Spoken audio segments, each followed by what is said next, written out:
was if you didn't follow Judaism and circumcision and the things of that nature, you can't find God. Now he's proclaiming something that everyone is availed to. He says everyone can know who the Son of God was. And how amazing would it be to sit there and listen to Saul, who would say, and I would pretty much guarantee you, as he talks about later in Acts, proclaimed what he did to these people as an example. You know, there was a time when I put these people to death.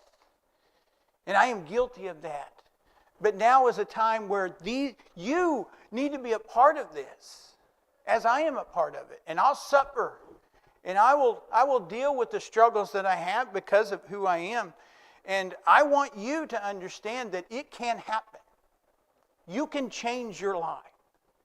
You can put that old life away, no matter the greatness of it, whether it's money or fame or fortune, because that's what Paul had.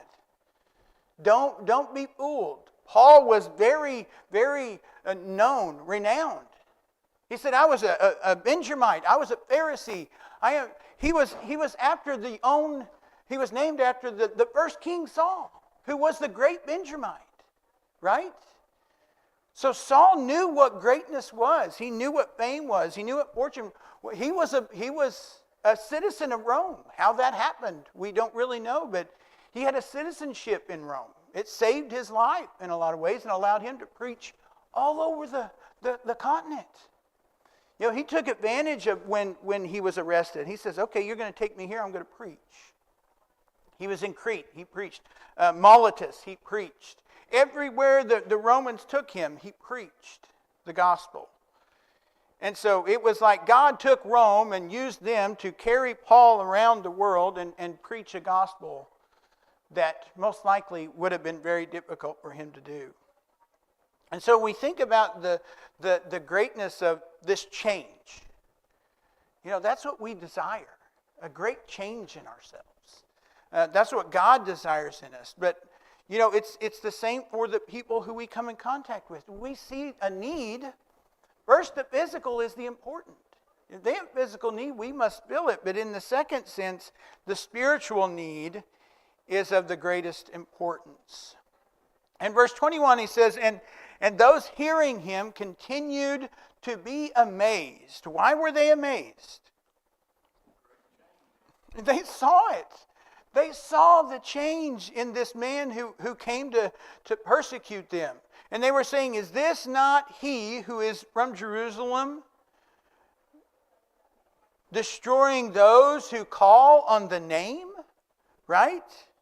And who have come here for the purpose of bringing them bound before the chief priest. But Saul kept increasing in strength and confounding the Jews who lived at Damascus by proving that this Jesus is the Christ. 2 times he describes what Paul was doing. What was he doing? He was proving who Jesus is. He was proving who Jesus is, not only in his preaching, but the way his life had changed. You know, that's a great perspective for all of us as Christians. We can prove who Christ is in the way that we have changed our lives. Now, many of us have been in Christ for a while.